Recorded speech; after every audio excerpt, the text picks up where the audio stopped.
A clergyman named Mr. Brand is sent by the Harlows to examine Clarissa's situation. He is extremely pompous and pedantic. Clarissa sends a letter to Lovelace to prevent his visit. She tells him she writes only to avoid a greater evil, but that because of her religion she forgives him and wishes him well.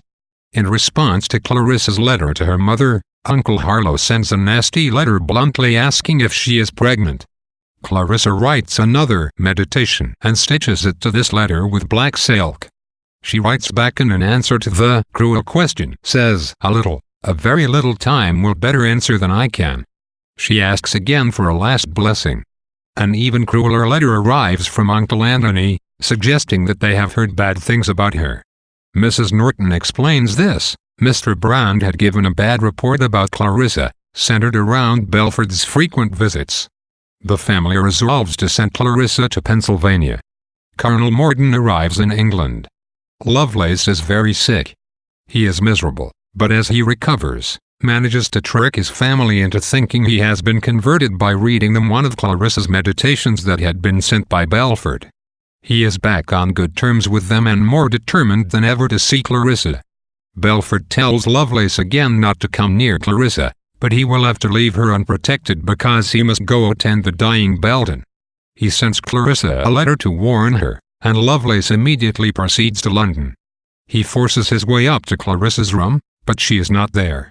He then puts on a comical but insulting performance in the smith's shop, terrifying everyone but also making them laugh. Lovelace has a dream that he is saved from a fight with Morden by Clarissa, who is then surrounded by angels and taken to heaven. Just then the floor starts to sink under Lovelace and he tumbles into a bottomless pit. This frightens him at first, but he soon explains it away. He keeps trying to see Clarissa, but she is never home. Even a meditation called "On Being Hunted After by the Enemy of My Soul" fails to stop him.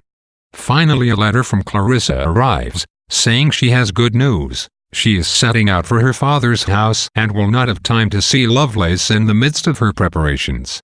She tells him he can see her there and says she will send him a letter when she gets there. Lovelace is in ecstasy. He immediately leaves for Lord M's to wait for her letter. Belford writes several letters about the pitiable Belton and reminds Lovelace that he one day must die too. Belton eventually dies, miserably, and Belford returns to Clarissa. He finds that she is very ill after having stayed out in carriages and boats to avoid Lovelace. She receives letters from Mrs. Norton saying that Morden had decided to visit Lovelace, because the family did not believe that he was in fact willing to marry Clarissa. This worries her, and she writes to Anna and explains that her letter to Lovelace was allegorical, that it was about her journey to heaven and not to her literal father's house.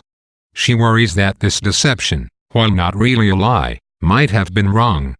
Belford explains the allegory to Lovelace. Morden visits Lovelace and, after some initial hostilities, they get along well. Morden is convinced of Lovelace's love for and good intentions toward Clarissa. Morden writes a kind letter to Clarissa, recommending that she marry Lovelace. Clarissa is overjoyed at his kindness, but tells him she cannot marry Lovelace. She can forgive him, but that is because she has risen above him. She hints that he will understand when he knows the whole story, but she asks him not to do anything for vengeance. Lovelace is furious at Clarissa's deception and says that it is just as bad a lie as any he told. One day while Belford is visiting Clarissa, some men arrive and bring a coffin up to her room. Clarissa is embarrassed and explains that she bought it with the money from her clothes to save trouble after she dies. Everyone is shocked, but she tells them that familiarity will make them more comfortable with the coffin's presence. She had designed the coffin's decorations, which include several Bible verses, a winged hourglass, an urn, and a lily with the flower snapped off. She becomes very sick, and Belford predicts that she will never again leave her room. Lovelace is distraught and writes with more seriousness and humanity than usual. Clarissa recovers and hurries to finish her will.